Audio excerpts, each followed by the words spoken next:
Hello friends, तो आज हम देखेंगे टेल्स ऑफ जेडाई, जो एडवेंचर और एक्साइटमेंट से भरा पड़ा है और मुझे उम्मीद है कि आपको ये जरूर पसंद आएगा। तो शुरू करने से पहले चैनल को सब्सक्राइब करना ना भूलें। तो सीन शुरू होता है शिली प्लेनेट के एक गांव से, जहां एक बेबी की रोने की आवाज आती है और उसका डैड खुशी से चिल्लाने लगता है। गांव के बाकी लोग भी वहाँ इकट्ठा हो जाते हैं, जिनमें उनकी लीडर गेंटिका भी है, और वो सब उस बेबी को देखने जाते हैं। पावती जो उसकी माँ है, उस लड़की का नाम अशोका रख देती है। आगे का सीन 1 साल बाद का है, जहाँ पावती अशोका को लेकर हंटिंग करने जा रही है। उसके हस्बैंड को लगता है कि अभी वो इसके लिए बहुत छोटी है और उसे इन पुराने रीति रिवाजों को भूल जाना चाहिए। लेकिन पावती कहती है कि ये प्रथा हमारे यहाँ सदियों से चली आ रही है और हमें इसे फॉलो करना होगा। फिर वो एक हंटिंग राइफल लेकर जंगल की ओर निकल जाती है। रास्ते में वो गेंटिका से मिलते हैं, जो गुड लक के लिए उन्हें पवित्र तिलक लगाती है और मन ही मन उनके लिए प्रे करती है। वहीं अशोका पहली बार जंगल को देखकर बहुत खुश थी और पावती उसे कहती है कि यही हमारी लाइफ लाइन है, इसीलिए हमें हमेशा इसकी रिस्पेक्ट करनी चाहिए। तभी सामने उन्हें कुछ काईबक्स दिखाई देते हैं और पावती अपनी गन से एक को शूट कर देती है, लेकिन देखती है कि ये तो बस घायल हुआ है। अशोका काईबक की हालत से बहुत अपसेट थी, पर पावती उसे समझाती है कि तुम्हें मौत से डरने की बजाय उसे फेस करना चाहिए। फिर वो काईबक के लिए कुछ प्रेयर करती है और एक डैगर से उसे मार डालती है। वो उसे गांव ले जाने की तैयारी कर रही थी कि तभी उसके पीछे एक टाइगर आ जाता है। पावती की राइफल ठीक उस टाइगर के सामने पड़ी हुई थी, इसीलिए वो जोर से चिल्लाकर उसका ध्यान भटकाती है और तुरंत अपनी राइफल को उठा लेती है। लेकिन ये सब टाइगर की ताकत के आगे बिल्कुल बेकार था और वो पावती को उठाकर दूर फेंक देता है। फिर वो वहाँ बैठी अशोका की ओर बढ़ता है और ये देखकर पावती हवा में फायर करने लगती है, ताकि गांव वाले ये सुनकर उसकी मदद करने आ सकें। उसका सोचना बिल्कुल सही था और उसका हस्बैंड अपने कुछ दोस्तों को लेकर जंगल की ओर निकल पड़ता है। पावती अब गन के बजाय अपनी डैगर निकालती है, लेकिन टाइगर अपने एक ही वार से उसे नॉकआउट कर देता है। वो एक बार फिर अशोका की ओर आता है, लेकिन तब तक गांव वाले वहां पहुंच चुके थे। टाइगर भी समझ गया था कि वो उनका मुकाबला नहीं कर पाएगा और अशोका को उठाकर वो अपने साथ ले जाता है। पावती उसके पीछे जाना चाहती थी, लेकिन उसका हस्बैंड उसे रोक लेता है। यही हम गेंटिका को देखते हैं, जो अशोका के लिए कुछ प्रेयर कर रही थी और ऐसा लगता है जैसे कि वो सबसे कुछ छुपा रही है। उधर वो टाइगर अशोका को लेकर अपनी गुफा में आता है, लेकिन अशोका के चेहरे पर कोई डर नहीं था। फिर वो उसे खाने के लिए आगे बढ़ता है, लेकिन अशोका प्यार से उसकी नाक को छूने लगती है और इससे अचानक टाइगर शांत हो जाता है। उधर बहुत ढूंढने पर भी अशोका का कोई पता नहीं चलता और उसके डैड एक बार फिर दोबारा जंगल जाने की सोचते हैं। तभी उन्हें किसी के गुर्राने की आवाज आती है और पता चलता है कि टाइगर तो सीधा उन्हीं के पास आ रहा है। वो उसे शूट करने वाले थे, पर गेंटिका उन्हें रोक लेती है और वो देखते हैं कि टाइगर के ऊपर अशोका बैठी हुई है। पावती आगे आकर उसे उठा लेती है और अपनी लैंग्वेज में उस टाइगर का शुक्रिया अदा करती है, जिसके बाद टाइगर वहाँ से वापस चला जाता है। उन्हें समझ नहीं आता कि आखिर ये सब क्या हुआ है और तब गेंटिका बताती है कि तुम्हारी बेटी अशोका एक जेडाई है, ऐसे वॉरियर जो यूनिवर्स में शांति के लिए लड़ते हैं। आगे हम जेडाई मास्टर डूकू और उसके स्टूडेंट जिन को देखते हैं, जो एक सुनसान और टूटे फूटे गांव में आए हैं। ऐसा लगता है जैसे यहाँ बहुत तबाही मची है और लोग भी उनके सामने आने से डर रहे थे और उन्हें देखते ही अपने दरवाजे और लाइट्स बंद कर लेते हैं। एक बार में उनकी मुलाकात वहाँ की मुखिया से होती है और वो खुद को इंट्रोड्यूस करते हैं कि हम यहाँ सेनेटर डैगोनेट के बेटे को ढूंढने आए हैं। मुखिया जेडाई की पावर को अच्छे से जानती थी और उन्हें बताती है कि वो लड़का हमारे ही पास है, क्योंकि हम सेनेटर की पॉलिसीज से तंग आ चुके थे, जिनका इफेक्ट तुम इस गांव पर देख सकते हो। फिर वो उन्हें उस लड़के के पास लेकर जाती है, जो बताता है कि इन लोगों ने मुझे कोई नुकसान नहीं पहुंचाया और मैं तो खुद भी इनकी हालत देखकर बहुत दुखी हूँ, जिसके इकलौते जिम्मेदार मेरे पिता ही हैं। तभी एक आदमी आकर बताता है कि बाहर सेनेटर डैगोनेट आया है, जिसके साथ उसके सोल्जर्स भी हैं। मुखिया को लगता है कि शायद उन्हें मास्टर डूकू ही यहाँ लाया है, लेकिन डूकू उन्हें विश्वास दिलाता है कि इसमें उसका कोई हाथ नहीं है। वो सब सेनेटर से मिलने बाहर आते हैं और पता चलता है कि ये जानकारी उसे गांव के एक दूसरी लेडी ने दी थी, जो भूख से बहुत परेशान थी।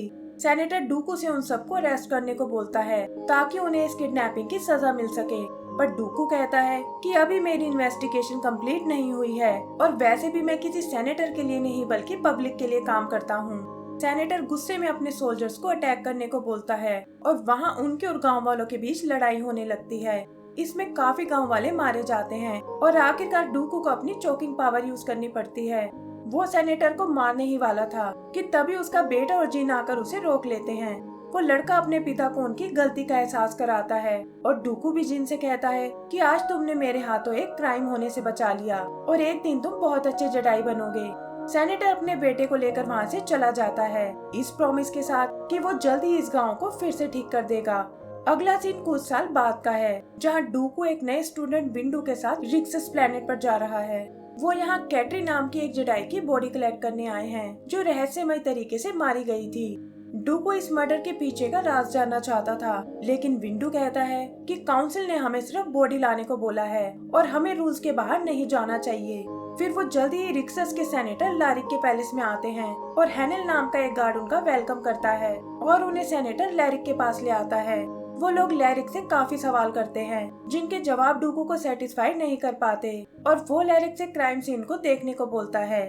लैरिक इसके लिए बिल्कुल कंफर्टेबल नहीं था कि उस जगह पर मुझे नाइटमेयर्स आते हैं, लेकिन सिमेज नाम का एक सोल्जर कहता है कि मैं आपको वो जगह दिखा सकता हूँ। विंडू को भी लगता है कि शायद लैरिक कुछ छुपा रहा है और उन्हें इस मैटर को काउंसिल को रिपोर्ट करना चाहिए, लेकिन डूकू किसी भी तरह इस मिस्ट्री को सॉल्व करना चाहता था। फिर वो लोग उस क्राइम लोकेशन पर आते हैं और डूकू लैरिक से उस अटैक को डिस्क्राइब करने को बोलता है। लैरिक के अकॉर्डिंग अटैक एक रिबल ग्रुप ने किया था जो जंगल में छुप कर बैठे थे, लेकिन डूकू कहता है कि एक जेडाई को इस तरह से नहीं मारा जा सकता जब तक कि मारने वाला उसका कोई जानकार ना हो, जैसे कि सेनेटर लैरिक, और ये कहकर अपनी लाइट सेबर निकाल लेता है। डरा हुआ लैरिक उसे सच बताता है कि कैटरी को असल में मेरे सोल्जर्स ने मारा है और तभी वो सोल्जर्स पीछे से उसे भी शूट कर देते हैं। डूकू और विंडू उनका मुकाबला करते हैं और देखते हैं कि जंगल से कुछ रोबोट्स भी निकल कर आ गए हैं, लेकिन वो सब जेडाई की पावर्स के आगे नहीं टिक पाते और आखिर में सिमिज नाम का एक सोल्जर ही जिंदा बचता है। वो बताता है कि लैरिक एक बहुत ही सेल्फिश आदमी था जो इस प्लेनेट के नेचुरल रिसोर्सेज को बेच रहा था और वो लोग उसे रोकना चाहते थे। कैटरी तो गलती से मारी गई थी और लैरिक को उन्होंने इसलिए जिंदा रखा ताकि उसके थ्रू काउंसिल से अपनी शर्त मनवा सके। आगे वो कैटरी की बॉडी लेकर जेडाई टेम्पल में आते हैं, जहाँ उसे एक फ्यूनरल दिया जाता है। कैटरी की काउंसिल सीट अब विंडू को दे दी जाती है, लेकिन डूकू इस बात से बिल्कुल खुश नहीं था। उसे लगता है कि विंडू उसके साथ पॉलिटिक्स खेल रहा है। आगे हम उसे काउंसिल की सीक्रेट लाइब्रेरी में देखते हैं, जहां वो एक दूसरे जेडाई की आईडी यूज करके कुछ डेटा डिलीट करता है और छुप कर वहां से बाहर निकल आता है। यही एक दूसरे मास्टर से उसे पता चलता है कि उसके पुराने स्टूडेंट जिन का सामना एक सिथ लॉर्ड से हुआ है, जो जेडाइस की जानी दुश्मन है, और डूकू ये सुनकर जिन से मिलने जाता है, जिसके साथ एक दूसरी मास्टर येडल भी है। वहाँ वो उससे इस एनकाउंटर के बारे में पूछता है और जिन बताता है कि वो एक बहुत ही स्ट्रॉन्ग वॉरियर था जिसके लड़ने का स्टाइल बिल्कुल किसी जेडाई की तरह था, लेकिन काउंसिल ने उसकी बातों पर कोई यकीन नहीं किया। इस पर डूकू कहता है कि मैं भी सालों से काउंसिल को वार्न कर रहा हूँ कि डार्कनेस धीरे धीरे फैलती जा रही है, लेकिन वो इन बातों को बिल्कुल सीरियसली नहीं लेते। मास्टर येडल यहाँ काउंसिल की साइड लेती है कि जब तक उन्हें और इन्फॉर्मेशन नहीं मिलती तब तक वो इन अफवाहों पर यकीन नहीं कर सकते। फिर डूकू जिन से अपना ध्यान रखने को कहकर वहाँ से चला जाता है। कुछ टाइम बाद हम उसे ग्रेट ट्री के पास देखते हैं, जहाँ वो बहुत उदास है और पता चलता है कि एक सिथ लॉर्ड ने जिन को मार डाला है और डूकू इसके लिए काउंसिल को जिम्मेदार मानता है। येडल उसे जिन के फ्यूनरल में चलने को कहती है, लेकिन डूकू इनकार कर देता है और अपने शिप में बैठकर प्लेनेट से बाहर जाने लगता है। येडल को सोचकर उसका पीछा करती है और देखती है कि वो गैलेक्सी के एक सुनसान से इलाके में आ गया है। वहाँ वो डूकू को एक सिथ लॉर्ड के साथ देखती है और उनकी बातों से पता चलता है कि जिन को सीडीएस के एक साथी ने ही मारा है। डूकू इस बात से बिल्कुल खुश नहीं था, लेकिन सीडीएस कहता है कि ये तो एक छोटा सा सैक्रिफाइस है जो काउंसिल को मिटाने के हमारे मिशन के लिए बहुत जरूरी था। तभी येडल सामने आती है और डूकू से कहती है कि तुम्हें सिथ लॉर्ड की बातों में नहीं आना चाहिए और तुम्हारे जो भी इश्यूज हैं, मैं उन्हें सोल्व करने में तुम्हारी मदद कर सकती हूँ। सीडीएस डूकू से अपनी वफादारी साबित करने को बोलता है और वो येडल से लड़ने के लिए अपनी लाइट सेबर निकाल लेता है।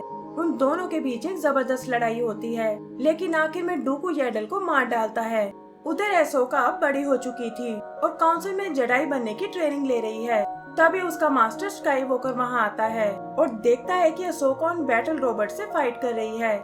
जल्दी ही वो रोबोट्स ढेर हो जाते हैं, लेकिन स्काई वॉकर इससे बिल्कुल इम्प्रेस नहीं था और कहता है कि एक अच्छा जेडाई बनने के लिए तुम्हें रियल ट्रेनिंग की जरूरत है।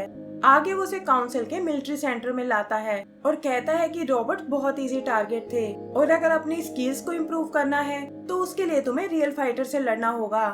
वो उसे कैप्टन रेक्स और उसके क्लोन ट्रूपर से मिलवाता है जो ट्रेनिंग करने में अहसोका की मदद करेंगे। वो लोग चारों ओर से उसे घेर लेते हैं और अहसोका भी अपनी लाइट सेबर को एक्टिवेट करती है। फिर मास्टर के इशारा करते ही क्लोन्स उसे शूट करने लगते हैं और जल्दी एक हिट से वो बेहोश हो जाती है। वो सब उसके होश में आने का वेट करते हैं और मास्टर बताता है कि तुम पूरा 1 घंटा बेहोश थी। वो उसे एक बार फिर रेडी होने को बोलता है और क्लोन्स उसे शूट करने लगते हैं। ये उसकी पहले की ट्रेनिंग से बिल्कुल अलग था, जिस वजह से उसे बहुत मुश्किल आती है और हर थोड़ी देर में वो हिट लगने से बेहोश हो जाती थी। उसकी हिम्मत जवाब देने लगती है, लेकिन स्काई वॉकर उसे समझाता है कि यहाँ सवाल लाइफ और डेथ का है और मैं तुम्हें इस काबिल बनाना चाहता हूँ कि किसी भी सिचुएशन में तुम खुद को प्रोटेक्ट कर सको। अहसोका भी उसकी बात समझ गई थी और जल्दी ही वो अपनी ट्रेनिंग में महारत हासिल कर लेती है। कुछ टाइम बाद उसे और रेक्स को हम एक हॉलवे में देखते हैं। ये वो टाइम था जब सीडीएस और काउंसिल के बीच में वॉर चल रही थी और सीडीएस ने क्लोन टॉपर्स को जेडाई के खिलाफ कर दिया था और वो लोग अहसोका को मारना चाहते थे। रेक्स उसे एक कैदी की तरह लेकर उस हॉल में जाता है जहाँ क्लोन्स उनका वेट कर रहे थे और यहीं स्क्रीन ब्लैकआउट हो जाती है। आगे हम नाबू प्लेनेट की सेनेटर एमिडाला का फ्यूनरल देखते हैं जो स्काई वॉकर की वाइफ और अहसोका की बेस्ट फ्रेंड थी। अहसोका भी छुपकर इसमें शामिल होने आई थी, लेकिन बेल नाम का एक सेनेटर उसे पहचान जाता है जो खुद भी एक बागी ग्रुप का लीडर था। वो उसका पीछा करता है और कहता है कि यहाँ हर तरफ क्लोन्स का पहरा है और तुम्हें इस तरह यहाँ नहीं आना चाहिए था। तब अहसोका कहती है कि वो मेरी बेस्ट फ्रेंड थी और मैं आखिरी बार उसे अलविदा बोलने आई हूँ। तभी उन्हें क्लोन्स के आने की आवाज सुनाई देती है और बेल उसे तुरंत अपने पीछे आने को बोलता है। वो अहसोका को एक कॉमलिंग देता है कि जरूरत पड़ने पर तुम मुझे कांटेक्ट कर सकती हो, लेकिन अहसोका कहती है कि वो इस वॉर से तंग आ चुकी है और अब एक शांति की लाइफ जीना चाहती थी। तभी अचानक 2 क्लोन्स वहाँ आते हैं, लेकिन अहसोका पहले ही वहाँ से जा चुकी थी और अपना शिप लेकर किसी अनजान जगह की ओर निकल जाती है। आगे हम एक छोटे से फार्म विलेज को देखते हैं जहाँ काफी सारे वर्कर्स काम कर रहे हैं और इन्हीं में से एक है अहसोका जो लड़ाई झगड़े से यहाँ छुप कर रह रही थी। ये फार्म असल में एक बूढ़े आदमी का था जिसका एक बेटा और एक बेटी है। एक दिन फार्म पर एक एक्सीडेंट हो जाता है जिसमें ओनर की बेटी घायल होने वाली थी, लेकिन अहसोका अपनी फोर्स पावर से उसे बचा लेती है। उस लड़की के अलावा इसके बारे में और कोई नहीं जान पाता, पर वो समझ गई थी कि अहसोका एक जेडाई है। उसे अगले दिन हार्वेस्ट लेकर एक दूसरी सिटी में जाना था और वो अहसोका को अपने साथ चलने को बोलती है। वो कहती है कि वैसे तो ये रास्ता बहुत खतरनाक है, लेकिन तुम जैसे जेडाई के होते मुझे कोई खतरा नहीं होगा। यही हम ओनर के बेटे को देखते हैं जिसने छुपकर उनकी सारी बातें सुन ली थी। अगले दिन वो दोनों हार्वेस्ट लेकर निकल जाती हैं और शाम को वापस आकर देखती हैं कि पूरे गांव में आग लगी हुई है। पता चलता है कि ओनर के बेटे ने अहसोका की खबर एम्पायर को दे दी थी ताकि वो उन्हें अपनी वफादारी साबित कर सके, लेकिन उसका ये प्लान उल्टा पड़ गया था और सीडीएस के कमांडर ने आकर उनके सभी लोगों को मार डाला। वो लड़के और उसके फादर को भी मारने ही वाला था कि तभी पीछे से अहसोका आती है और उनकी इस लड़ाई में कमांडर मारा जाता है। वो लड़का अहसोका से माफी मांगता है, लेकिन उसे तो फिलहाल इस फैमिली की सेफ्टी की चिंता थी क्योंकि एम्पायर यहाँ और लोग जरूर भेजेगा। तभी अहसोका को बेल के कॉमलिंग का ध्यान आता है और सुबह होते ही वो उन्हें लेने आ गया था। अहसोका उसे इस फैमिली को प्रोटेक्ट करने को बोलती है और उसका कॉमलिंग उसे वापस कर देती है। बेल कहता है कि सिचुएशन दिन ब दिन बदतर होती जा रही है और पूछता है कि क्या तुम इस लड़ाई के लिए तैयार हो। अहसोका कुछ सोचकर हाँ में सिर हिलाती है और इसी के साथ ये सीजन खत्म हो जाता है। तो दोस्तों, अगर आपको ये वीडियो पसंद आई हो तो प्लीज हमें लाइक एंड सब्सक्राइब करना ना भूलें। Thank you.